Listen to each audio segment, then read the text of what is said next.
Usually when we talk about a language barrier, we picture this like external wall. Right, like a physical separation. Yeah, exactly. You speak English, someone else speaks Spanish, and the words just sort of bounce off the empty space between you. But anyone who has actually tried to learn a new language knows that the most frustrating barrier isn't external at all. No, it's completely internal. It is. It's that agonizing moment when, say, you are standing in a cafe in Madrid. The barista asks you a really simple question, and you just freeze. You can literally feel the gears grinding. Oh, totally. You take their Spanish, you drag it into English in your head, you figure out your English reply, painstakingly translate that back into Spanish, and, well, by the time you actually open your mouth, the moment is completely gone. And the worst part is, you haven't failed at speaking Spanish. Your brain has just failed a biological routing process. A routing process. I mean, that makes so much sense. Yeah, it is the absolute definition of a cognitive bottleneck. Right. That lag isn't just a lack of vocabulary. It's a structural traffic jam happening in real time right inside your prefrontal cortex. Well, today, we are going to clear that traffic jam. Welcome to a new deep dive. Our mission today, for you listening, is to unpack the ultimate language learning holy grail. How to stop translating in your head and start actually thinking directly in a new language. Exactly. We are severing that native language route entirely. And to do this, we've pulled together an incredible stack of sources. Really dense, fascinating stuff. Yeah, we're looking at a dense academic paper on the cognitive load of second language writing, some major psycholinguistic studies on the bilingual mental lexicon, plus practical guides from TalkPal AI, and some really brilliant language blogs. Oh, and the transcript from a YouTube session on a vocal technique called shadowing. Yes, the shadowing technique, which is going to be huge later on. Yeah. It's a really fascinating collection because it bridges a massive gap. It does. We have the theoretical neuroscience explaining the actual architecture of a bilingual mind, and then we have the immediately practical tools to manipulate that architecture. Okay, let's unpack this. If we are going to fix this translation problem, we first have to understand the biological and psychological blueprint of how our brains actually store words. Right. We really have to look at the architecture. So where do we start with that? Well, to understand that blueprint, we rely pretty heavily on a foundational framework in psycholinguistics. It's called the Revised Hierarchical Model. The RHM? Exactly, the RHM. It was formulated by researchers Kroll and Stewart. And the RHM separates our linguistic architecture into two distinct, vertically stacked layers. Okay, 2 layers. What's on top? The top layer is the lexical level. Think of this as the physical dictionary in your head where the actual word forms live. So like the spelling, the phonetics, the raw sounds. Yeah, precisely. And in a bilingual brain, you have a completely separate lexical store for your native language, your L1, and your target language, your L2. Okay, I want to visualize this. So my English words are in like one massive filing cabinet on the left side of the room. Right. And my Spanish words are in a totally separate filing cabinet on the right side of the room. That is a perfect way to look at it. And beneath those two distinct filing cabinets, resting at the very bottom of the room, is the second layer. Which is? The conceptual level. This is the shared semantic vault of actual meanings, ideas, emotions, physical experiences. So the meaning itself is completely separate from the word. Exactly. The abstract, wordless concept of a dog, the fluffy, four-legged barking reality of it, lives down here in the vault. Oh, wow. So the English word dog lives in your L1 lexical cabinet, and the Spanish word perro lives in your L2 lexical cabinet. But both of those word forms map downward into the exact same vault. Okay, wait. If both cabinets lead down to the same vault, where does that agonizing lag at the Madrid cafes come from? So the lag comes from what the RHM identifies as translation asymmetry. Translation asymmetry. What does that actually mean in practice? Well, when you are a beginner or even an intermediate learner, the connections between your filing cabinets and that conceptual vault are drastically unequal. Unequal how? Think about it. Your native language has been under construction since you were an infant. It possesses these deeply entrenched, massive neural superhighways leading straight down into the conceptual store. Right, so when I see the word dog, my brain just slides down that highway and instantly lights up the concept. Without a microsecond of conscious effort. But the new language, the L2, is essentially a dirt path. It's honestly barely even a path yet. When a beginner encounters the L2 word perot, they just don't have a direct route down to the meaning. So what does the brain do? The brain seeks the path of least resistance. It relies on its native language as a bridge. The routing goes like this. You see Perot. You route it laterally over to the L1 English cabinet to find the translation equivalent dog. And then And then you ride that massive L1 superhighway down to the concept. I am picturing a really terrible middleman in a business deal. Oh, that's a good analogy. Right, because the middleman, my native English, helped me make the initial introduction to the new Spanish vocabulary. Sure. He introduced you. But now, every single time I want to communicate, I'm forced to route the message through him.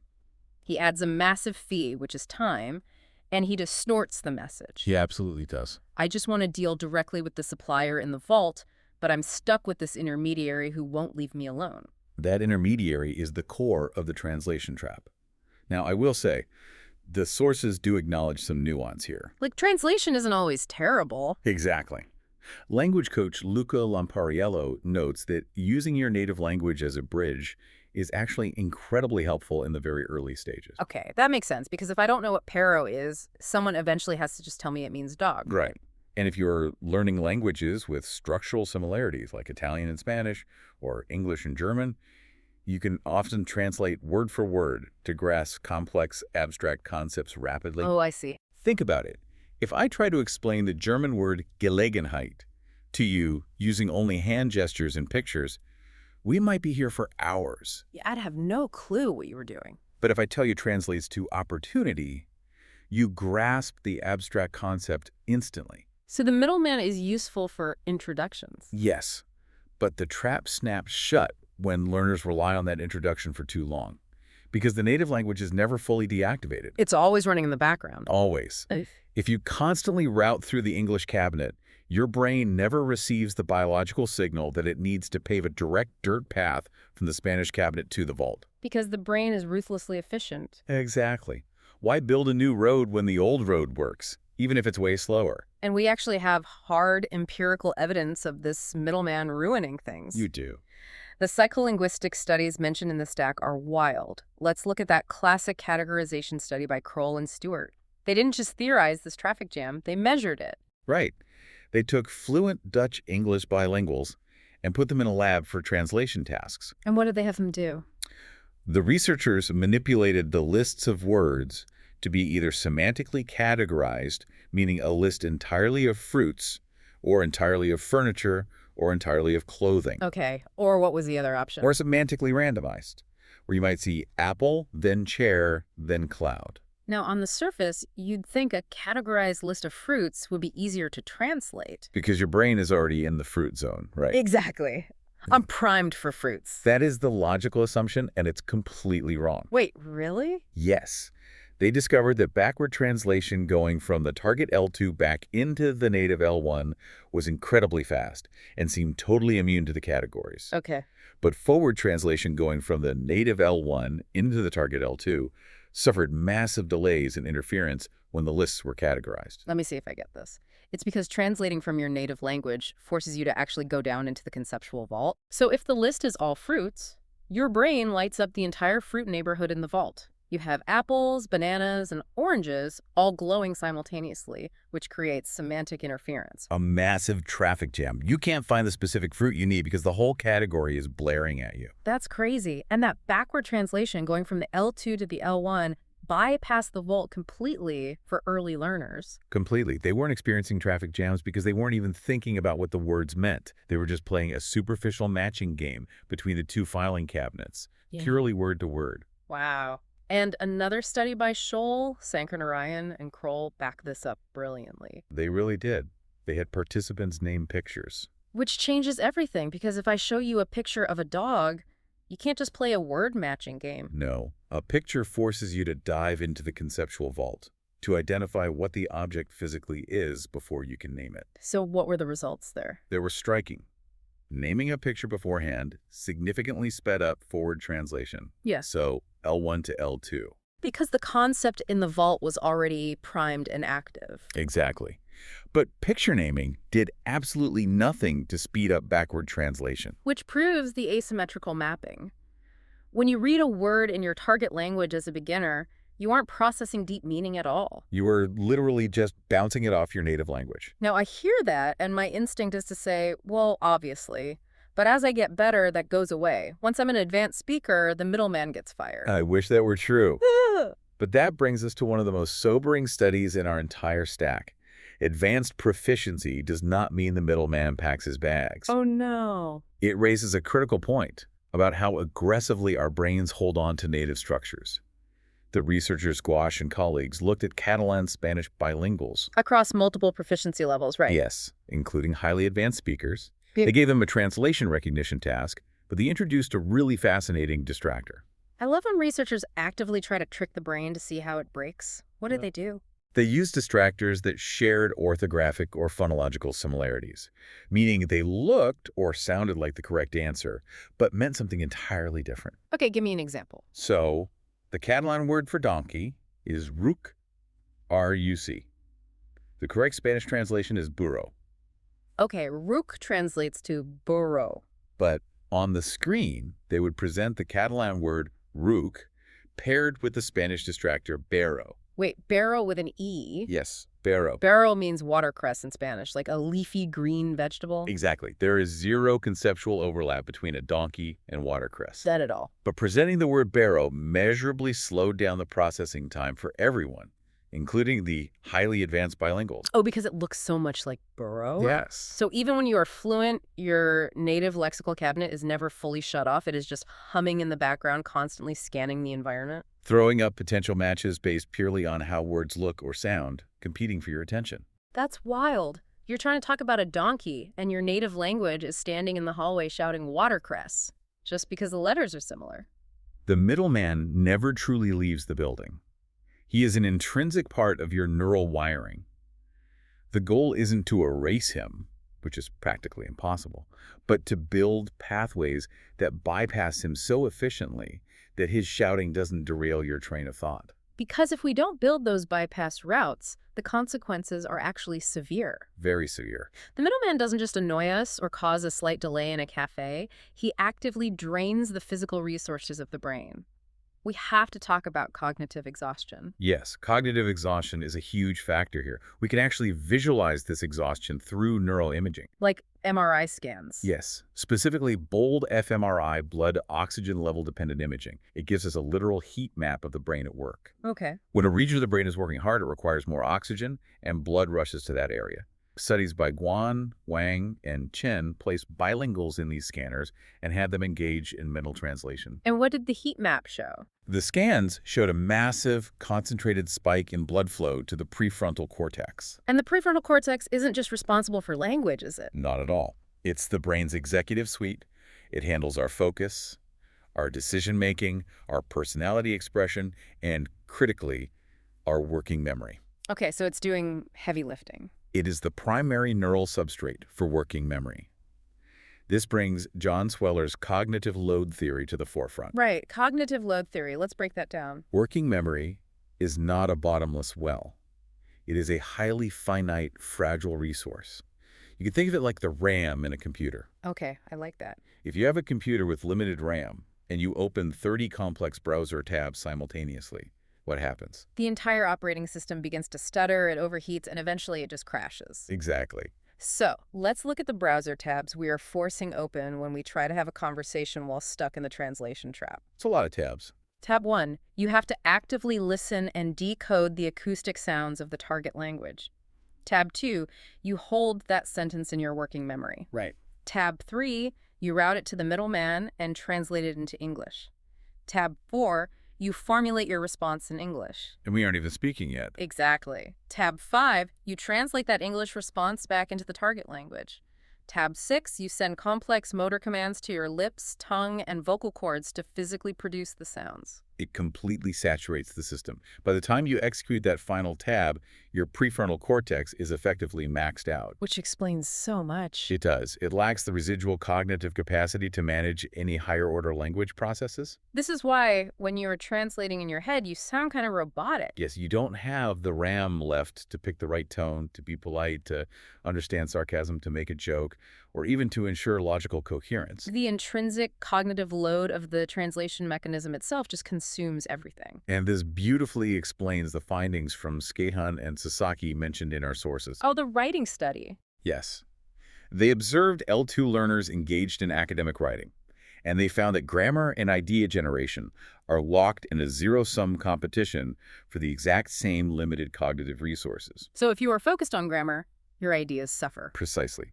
Novice writers, who are constantly translating in their heads, produce these highly fragmented, awkward, and shallow compositions. They are so busy managing the translation RAM that they literally have no brain power left to think of a good idea. Conversely, expert L2 writers who have successfully built direct conceptual highways, they write fluently with minimal pausing. Because they aren't translating. Their working memory is liberated. Yeah. They can focus entirely on the content and the nuance of what they are saying, rather than the mechanical assembly of the sentence. And it gets worse, honestly. It's not just the 6 browser tabs of translation draining the battery. Oh, there's a constant underlying background process consuming power. The inhibitory control battle. This is such a crucial concept. As the donkey and watercress study showed us, both languages are continuously active, right? Right, burrow and burrow. To speak your target language, activating the L2 is only half the battle. The other half is that you must actively, forcefully suppress your dominant native language. It's like trying to walk gracefully through a room while simultaneously holding a heavy oak door shut behind you so someone else doesn't get in. That is a physically exhausting proposition. Yeah. And it is cognitively exhausting as well. Researchers Lenk, Hoshino, and Kroll demonstrated this using the Simon task. What's the Simon task? It's a classic cognitive psychology test that measures inhibitory control, essentially your brain's ability to ignore distracting, irrelevant impulses. And what did they find? They found a direct correlation. People who naturally possess higher working memory spans and stronger inhibitory control are significantly better at suppressing cross-linguistic L1 competitors. So they can hold that oak door shut with less effort. Exactly. But what happens when you are tired or stressed or sitting in some intimidating cafe in a foreign country? The prefrontal cortex weakens. Your inhibitory control slips. The heavy door swings open, and your native language bleeds right through. This is when you stutter, hesitate, accidentally insert an English word into a Spanish sentence, or just completely butcher the grammar. Yes, the middleman forcefully asserts himself because you literally no longer have the energy to keep him quiet. You know, here's where it gets really interesting, though. We've been talking about the brain as if every single person's brain processes this exact same way. They don't. No, Alan Pivio's dual coding theory, which was highlighted in the stack, just shatters that assumption. We are not all wired identically. We are absolutely not. Dual coding theory proposes that human cognition relies on two functionally autonomous yet heavily interconnected representational systems. Okay, what are the two systems? First, there is the verbal system, which is specialized for dealing with linguistics and sequential logic. Second, there's the nonverbal or imagistic system. The imagistic system. Right. That one is specialized for processing the perceptual properties of objects, spatial arrangements, and visual images. So simply put, words versus pictures. Essentially, yes. And the critical insight is that individuals possess distinct cognitive styles that favor one system over the other. Oh, wow. Over a lifetime, your preferred modality physically alters your cortical architecture through neuroplasticity. This fundamentally dictates how your brain interacts with the translation trap. Okay, let's break this down because this is mind-blowing. Let's say I am a strongly verbal preferential learner. I love reading, I love lists, I think in words. What happens to me? If you are verbal preferential, you access the conceptual vault primarily through your native language's verbal structures. You are actually incredibly fast at translating from your L1 into your L2. Because my brain has highly optimized that route through the middleman. Exactly. You cling to the words, the middleman is literally your best friend. Which means I am deeply, perhaps permanently, stuck in the trap if I don't actively fight it. Yes. But what if I'm an imagistic preferential learner? Like, I think in pictures, memories, and spatial relations. Then you operate on a completely different paradigm. You naturally attempt to link the new L2 word directly to the nonverbal imagery system. Wait, really? Yes. When you see the Spanish word perro, your brain instinctively tries to link it to a mental image of a dog, attempting to bypass the English word entirely. I mean, that sounds like a superpower. That's exactly what we want everyone to do. In the context of long-term fluency, it is highly advantageous. However, it creates unique short-term hurdles. What kind of hurdles? Well, imagistic learners are exceptionally fast at backward translation. Going from L2 to L1, once a word is familiar, they see perro, it triggers the image of the dog, and the image triggers the English word. Right. But they are notably slower at forward translation, going from L1 to L2. Why is that? If you give them the English word dog, they are forced to route it through the visual image system first before they can search for the Spanish equivalent. Oh, this is a massive light bulb moment. It completely explains why some learners absolutely thrive on traditional text-based flashcards, word on the front, translation on the back, and other learners look at those exact same flashcards and retain zero information. Precisely. The imagistic learners desperately need a picture on the card because their brain is subconsciously trying to build a direct highway to the conceptual vault. And the verbal learners like the text cards because it just feeds their middleman. Exactly. And the tragic flaw of traditional institutional language education is that it overwhelmingly caters to the verbal pathway. Because it's all textbook-based. Right. It forces everyone, regardless of their inherent cognitive style, to memorize bilingual translation lists. It systemically cements the translation trap for the entire classroom. Okay, so the enemy is clearly defined here. The translation middleman is saturating our working memory, draining our prefrontal cortex, and keeping us locked in an artificial verbal loop. So the question is, what do we do about it? Yes, how do we fight back? How do we change our environment to bypass the native language completely? To dismantle the environment of translation, we turn to the foundational theories of linguist Stephen Krashen. Creation is legendary in this space. He is. His work forms the bedrock of direct language acquisition. And there are two specific hypotheses of his we really must integrate. The first is the input hypothesis, which is universally known as I+1. I+1. Let's demystify that equation for the listener. Sure, the I represents your current precise level of linguistic competence. Krashen posits that humans only truly acquire language, meaning we absorb it subconsciously without analyzing it, when we are exposed to comprehensible input that is exactly one step beyond our current level. And that is the +1. Exactly. That is the +1. It's the Goldilocks zone of learning. Not so easy that you are bored and not so hard that you are totally lost. Exactly the right balance. Think about what happens biologically when the input violates this rule. Okay. If you are reading something that is I+3 or I+4, way above your level, your brain panics. It encounters a wall of incomprehensible noise. And what does it do? It cannot infer meaning from the surrounding context, so the prefrontal cortex immediately deploys its emergency safety protocol. Which is conscious analytical translation. Yes, you retreat to the safety of your native language to decode the threat. So if I'm reading a young adult novel in Spanish and I know, like, 90% of the vocabulary on the page, my brain can easily guess what the missing 10% means based on the story. Right. You don't need to look it up. You just absorb it. But if you hand me a dense Spanish financial newspaper, I am reaching for Google Translate on every single sentence. I am forced back to the middleman. Because the input isn't comprehensible. Right. So what's Krashen's second hypothesis? The effective filter hypothesis. This addresses the deeply emotional variables of cognitive processing. Emotional variables like anxiety. Yes. Krashen argues that anxiety, low self-confidence, and perfectionism manifest as a literal neurological barrier, a filter that blocks language input from ever reaching the brain's language acquisition centers. Oh, man. I think anyone who took high school language classes has physical trauma stored in their body from this. Most people do. I remember sitting in French class, absolutely terrified to open my mouth because the teacher would aggressively correct my grammar in front of 30 judgmental teenagers. My affective filter wasn't just a barrier, it was a reinforced concrete wall. I wasn't acquiring French, I was surviving a stress test. And when you're surviving a stress test, what mechanism do you cling to? Mental translation. Exactly. When the effective filter is high, your native language is an emotional safety net. It provides a false sense of cognitive control. Because you translate everything beforehand to ensure you don't make a humiliating mistake. Precisely.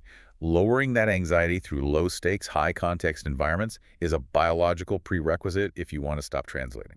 This seamlessly connects to the social L2 learning model, or SL2, that was discussed in our stack. It really does.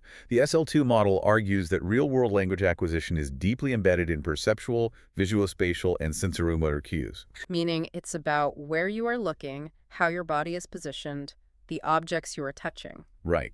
The SL2 model points out a profound error in how adults learn languages. When you acquired your native language, you didn't sit motionless at a desk staring at a two-dimensional textbook. No, I was a toddler. I was dropping cups, pointing at dogs, running into walls. Yes. Your initial language architecture was permanently mapped to physical space, gravity, and action. Adult L2 learning strips all of that away, creating a linguistically impoverished environment.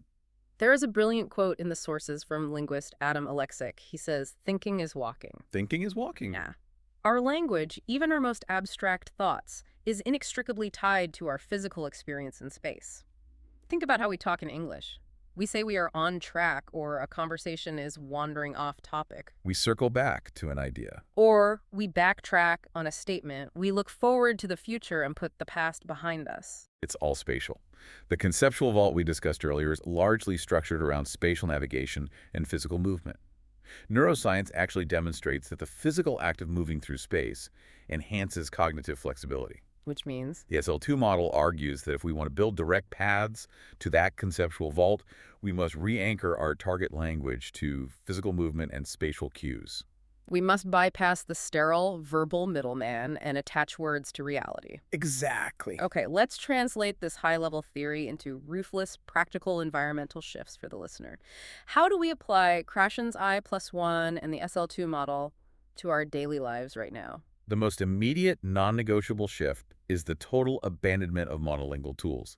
You must throw your bilingual dictionaries in the trash. Wait, no more Spanish to English app on my phone? It is banned. You must transition entirely to learner's dictionaries in your target language. What does that look like? If you were learning English, you use the Merriam-Webster Learner's Dictionary or the Oxford Learner's Dictionary. These resources are specifically engineered to define all vocabulary using a restricted pool of simplified, high-frequency words in the target language. Okay, so if I am reading a book and I don't know the word exhausted, I look it up in the Learner's Dictionary. It doesn't give me the translation in my native tongue. It just says, very tired in English. Precisely.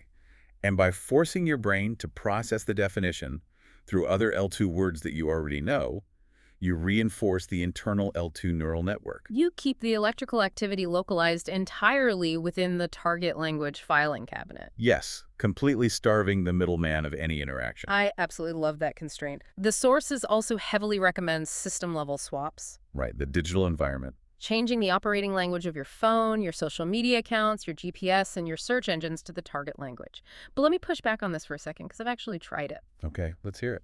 Is there a risk that I just memorize the spatial location of the settings gear icon on my iPhone and I tap it every day without ever actually reading or learning the Spanish word configuration? Like, am I really learning or am I just clicking buttons based on muscle memory? That is a highly astute pushback. And you are correct. Passive exposure alone is biologically insufficient if your brain completely automates the physical action without any linguistic processing. So why do it? However, the system-level swap serves two vital functions. First, it acts as a visual purge. It removes the ambient activation of your native language from the device you stare at for 4 hours a day. It quiets the noise. Okay, that's fair. Second, while you may automate the gear icon, the moment you need to do something non-routine like searching for how to turn off background app refresh or change a privacy setting, you are suddenly forced to navigate complex, varied menus in the L2. Oh, I see. It transforms a mundane functional task into a high-stakes, real-world language puzzle. That makes perfect sense. It forces active engagement when the routine breaks down. Exactly. What about the concept of naturally varied review? This was highlighted in the English Anyone source material. Naturally varied review is a brilliant, practical application of Krashen's I+1. How so? In traditional study, you might memorize a vocabulary list related to the environment. Words like pollution, recycling, climate paired with L1 translations. It's sterile and one-dimensional. Very high school French class. Right. Naturally varied review dictates that instead of a list, you go to YouTube and watch 3 different videos created by 3 different native speakers, all discussing climate change or recycling. Oh, so you are flooding your brain with the exact same vocabulary, but the context is constantly shifting. Yes. You are witnessing how different individuals deploy the words. You hear the varied idioms they attach to them, the differing emotional resonances, the subtle changes in pronunciation. You pair the vocabulary directly with dynamic visual contexts, facial expressions, and real-world scenarios. It provides the massive depth of neurological representation required to map a word directly to a concept, rather than just linking it to a flat definition on a page. Okay, so changing your phone's language and watching varied YouTube videos is a fantastic environmental baseline. It is a great start. But we have to be honest here. It is still largely passive. If we really want to rewire the prefrontal cortex, build those massive superhighways, and truly destroy the translation habit, we have to force the brain to do the heavy lifting. We do. We have to understand the mechanics of memory. We need to talk about active recall and spaced repetition. This is the transition from passive absorption to active cognitive rewiring. We must draw a hard line between active recall and passive review. Which most people confuse. They do. Passive review is what 90% of students do. Rereading a textbook chapter, staring at a list of translated vocabulary words, or looking at the front and back of a flashcard simultaneously. It feels highly productive because the information is right in front of you. But biologically, it is cognitively lazy. Right, because your brain isn't actually retrieving anything, it's just recognizing what is already there. Recognition is not retrieval. Active recall, on the other hand, is the deliberate, often uncomfortable process of forcing your brain to retrieve information from memory without any immediate cues. It's the struggle. Yes, the struggle. When you struggle to remember a word, when you search the filing cabinet and come up empty for a few seconds before finally grasping it, that very struggle acts as a physical memory modifier. So the harder it is to remember, the better. Each time you successfully retrieve the token under duress, the myelin sheath around the neural pathway physically thickens, increasing the speed and strength of that connection. I like to think of it like clearing a path in a dense jungle. That's a great visual. The first time you walk it, the first time you try to retrieve the memory, it is agonizing. You are hacking through thick brush with a machete, getting scratched up, moving an inch a minute. That's the struggle. Yeah. But the sheer effort of that struggle is what clears the brush. The next time you walk it, the path is a little clearer. Eventually, you've paved a concrete highway. Looking at a translation list is just taking a helicopter over the jungle and assuming you know how to walk the path. You don't. An excellent visualization of neuroplasticity. And to maximize the efficiency of clearing that jungle path, we employ spaced repetition systems, or SRS. SRS. What's the science behind that? The foundation of SRS is the forgetting curve, discovered by the German psychologist Hermann Ebbinghaus in the 1880s. This was heavily discussed in the Reddit thread from our sources. The forgetting curve. Ebbinghaus spent years memorizing thousands of nonsense syllables, tracking his own memory decay and mathematically plotting it. He proved that humans forget newly acquired information at a shockingly predictable exponential rate. It's something terrifying, right? Like up to 75% of new information is completely gone within 24 hours if you don't actively review it. The decay is rapid, but an SRS algorithm, like the open source software Anki, digitizes Ebbinghaus's findings. Okay, so it automates it. Yes, it tracks the specific decay rate of every single piece of information you input. Instead of reviewing a word every single day, which wastes valuable cognitive RAM, the algorithm schedules the review for the exact mathematical moment you are on the verge of forgetting it. Because that's when the struggle is the highest. Exactly. That point of near forgetting is when the jungle brush has just started to grow back. Clearing it at that exact moment causes the most robust neural growth. So we're using Anki to schedule our active recall. But wait, we just established earlier that traditional flashcards with English on the front and Spanish on the back are a death trap. They are? They literally reinforce the middleman. So what kind of flashcards are we putting into Anki to bypass the L1 entirely? We must architect flashcards that force direct conceptual mapping. The sources outline several brilliant typologies for this. The most fundamental is picture to target. Picture to target, how does that work? The front of the digital card has zero text. It is simply an evocative image of the concept, perhaps a photograph of a torrential rainstorm. The back of the card is the target language phrase. So this leverages Pavio's dual coding theory. Exactly. It links the visual spatial imagery directly to the L2 lexical form, completely bypassing the verbal native language. No English allowed. What's the next type? In textual, fill in the blank. Instead of trying to translate a single isolated word, you put a full, natural target language sentence on the front with a keyword missing. For example? Due to heavy rain, we had to blank the meeting. And the back of the card reveals the phrase call off. Oh, that is so much better. It teaches the grammar and the context naturally, and it stops you from just translating the word cancel into the phrasal verb call off. Right, you learn how the word lives inside a sentence. It creates a localized L2 network. Are there any other types? A third, highly effective type is the phonic orthographic loop. Sounds complicated. It's actually very simple. The front of the card is completely blank visually, featuring only an embedded audio file of a native speaker pronouncing a phrase. The back of the card has the text, You hit play, you listen to the acoustic signal, and you are forced to actively spell it out or repeat it aloud before revealing the answer. Oh, I see. It eliminates orthographic interference like a donkey and watercress problem by forcing your brain to rely entirely on sound. Our sources also highlighted some wonderfully creative tactile recall tactics that get you away from the screen entirely. Yes, the analog methods. I loved the blog examples of using acronyms to chunk complex grammar.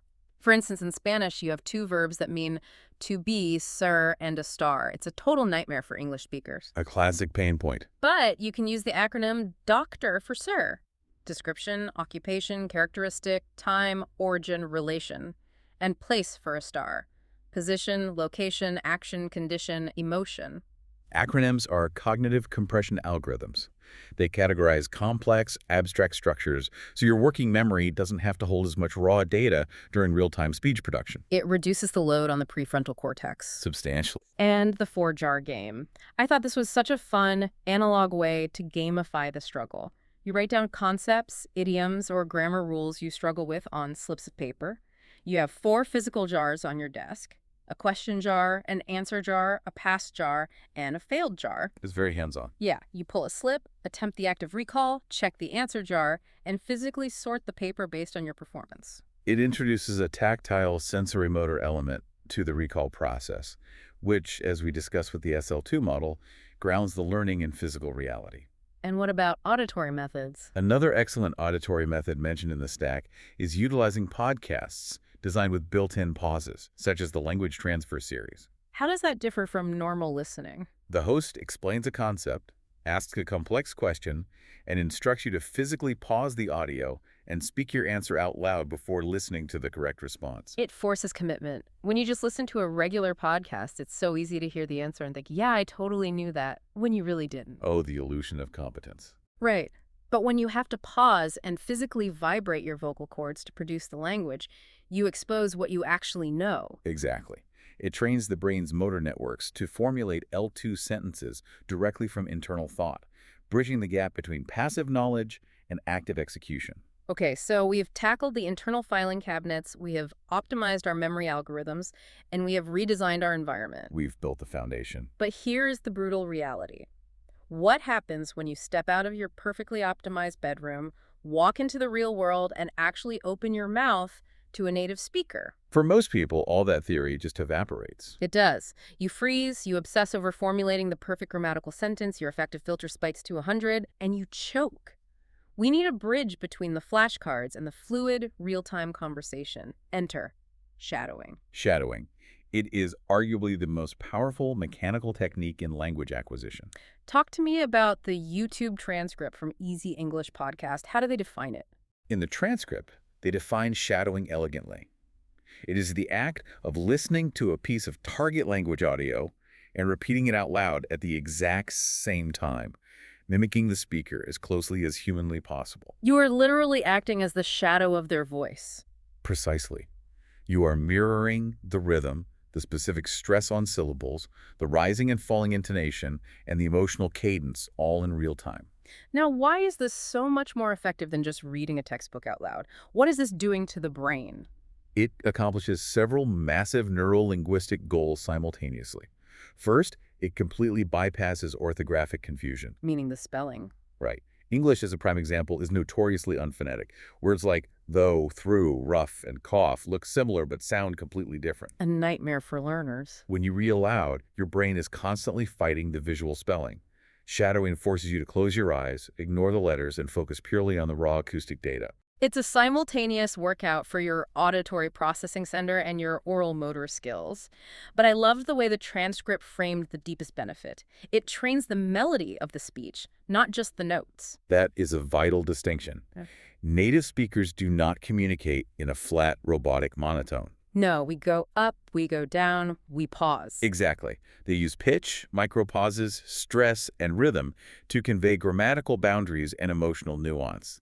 Shadowing forces you to internalize those complex musical patterns physically. It builds deeply ingrained muscle memory in your diaphragm, your throat, your tongue, and your lips, Yes. so that when you actually want to express a thought in the real world, your physical apparatus already knows how the sentence is supposed to feel.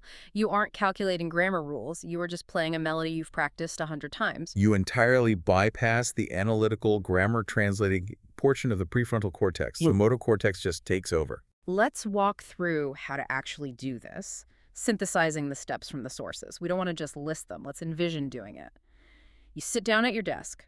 First, you need material. And you have to respect Kreishen's I+1.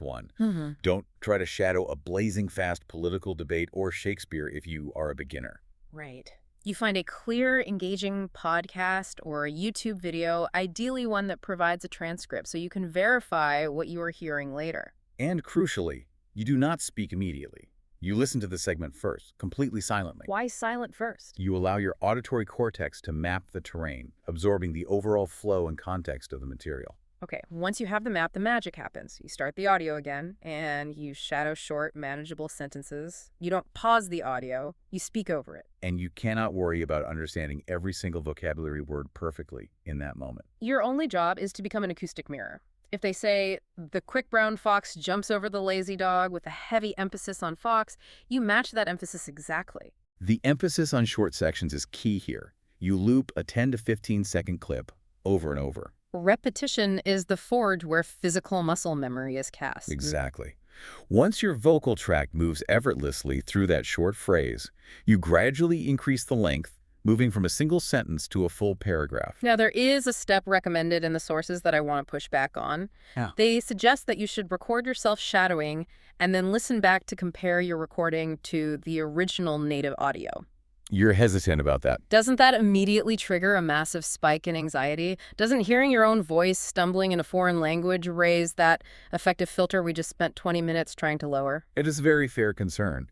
Hearing one's own voice is universally uncomfortable, and hearing it struggle can be demoralizing. However, the expert in the transcript frames this exercise brilliantly. Oh, so? You must shift your mindset. You are not performing for an audience. This recording is entirely private. It is a clinical self-evaluation. A clinical self-evaluation, it's diagnostic. Exactly. When you are in the physical act of shadowing, your cognitive load is immense. You are listening, processing, and speaking simultaneously. So you don't even hear your own mistakes. Right. Because your RAM is maxed out, you often literally cannot hear your own mistakes in real time. Listening back objectively, when your cognitive load is zero, allows you to identify highly specific phonological gaps. Oh, I see. You realize, my intonation is completely flat at the end of that question, or I am mispronouncing that vowel. Yes. Because it is a private, low-stakes environment, it acts as a highly targeted, rapid feedback loop without the intense social anxiety of being corrected by a native speaker in public. I see it. It's like a quarterback watching game tape alone in a dark room to fix his footwork, rather than having a coach scream at him in front of 80,000 fans during the game. Exactly. It might hurt the ego slightly, but it fixes the mechanics. And the final piece of shadowing is simply patience and consistency. The sources agree that doing this for just 10 to 15 minutes a day yields massive compound results over a few months. But we must be wary of the common pitfalls. What are they? The most frequent mistake is hubris, attempting to shadow material that is far too fast or complex, which shatters the I+1 rule and leads to overwhelming frustration. Right. Another trap is hyper-focusing on articulating individual words so perfectly that you destroy the overarching rhythm and flow of the sentence. The melody gets lost. Yes. And finally, passive mumbling. Shadowing is not whispering along to a song on the radio. It is an active, sweaty, demanding cognitive workout. If you are not physically tired after 10 minutes, you are not rewiring your neural pathways. Okay, I am fired up. We have the underlying neuroscience. We know exactly how to alter our digital and physical environment. We understand the brutal efficiency of active recall, and we have shadowing to forge the vocal muscle memory. We have all the pieces. But how do we weave this into a life? How do I structure a random Tuesday to ensure I am actually killing this translation habit? This brings us to the ultimate synthesis of our deep dive. By integrating every concept we've discussed, we can outline a cohesive, 7-step progressive escalation protocol. A protocol. Let's hear it. This is not a list of chores.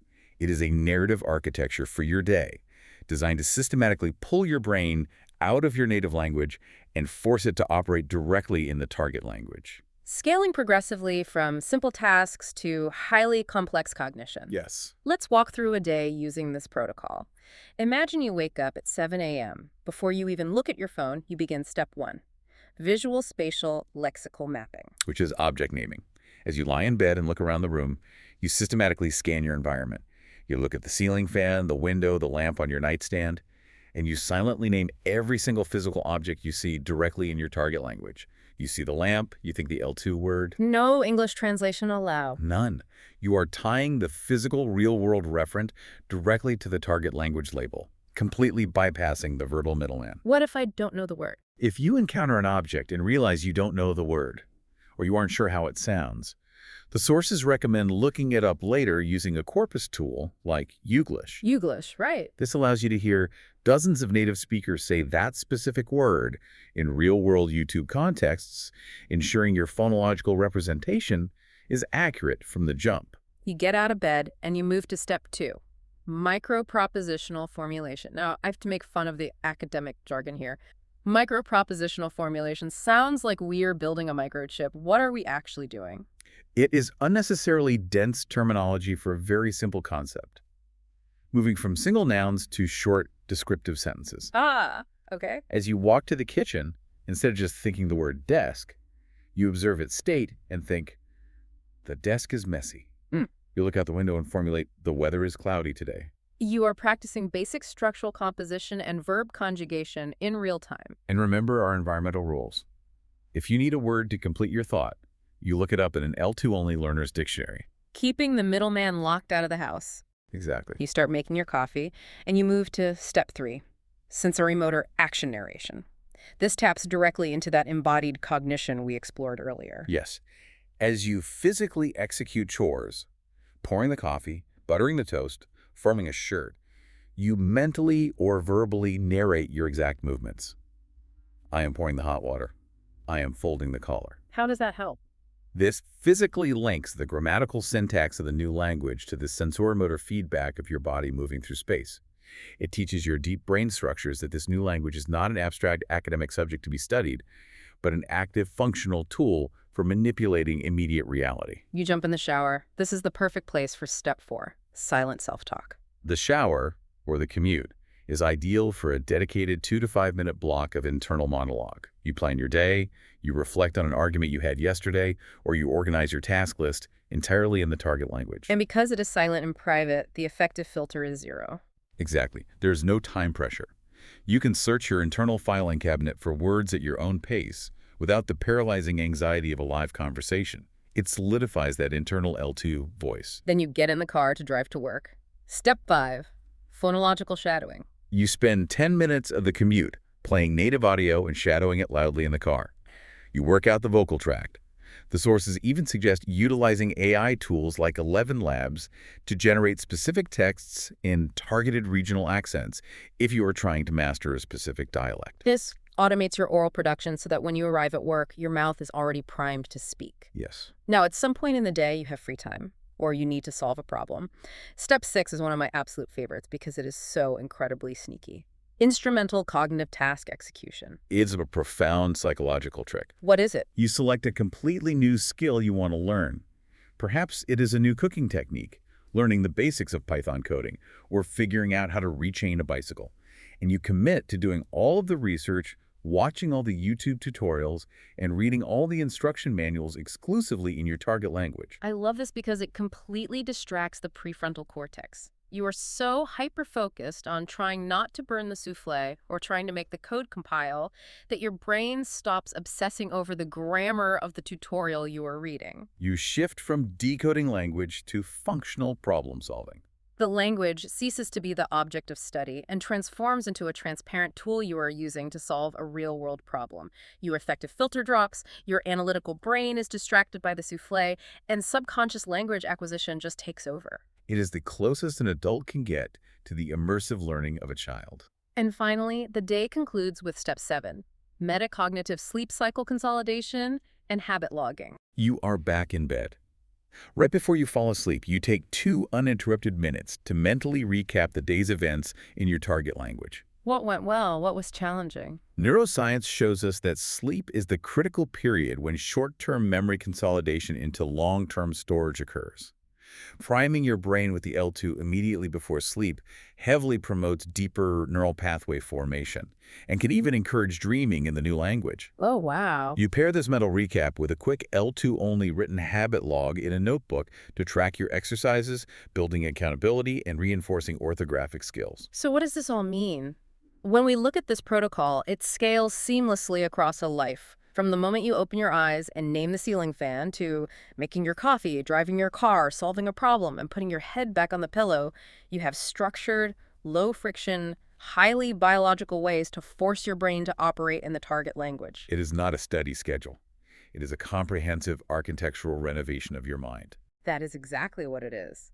True fluency isn't about memorizing a massive dictionary. It's not about passing a multiple-choice grammar test. It is literally about changing the physical, biological architecture of your brain. By understanding your cognitive RAM, ruthlessly cutting out the middleman of translation, utilizing active recall instead of lazy review, shadowing native speakers to build vocal muscle memory, and integrating the language into your physical actions, you can finally clear that bottleneck. It requires immense patience and a tolerance for the uncomfortable struggle of active recall. But the science of neuroplasticity is undeniable. Your brain will build those direct superhighways to the conceptual vault, but only if you ruthlessly force it to abandon the old roads. Before we wrap up this deep dive, we want to leave you with a final, slightly provocative thought drawn from the philosophical implications of our sources. We learned today that language isn't just a sterile list of vocabulary words. It is deeply, fundamentally tied to our physical environment, our sensor-motor actions, our spatial navigation, and our internal monologue. It provides the very structural framework for how we perceive and organize reality. Right. If your native language fundamentally shapes how you perceive the world, and you successfully rewire your brain's architecture to process the world directly through a second, entirely different linguistic framework, well, are you just learning a new skill?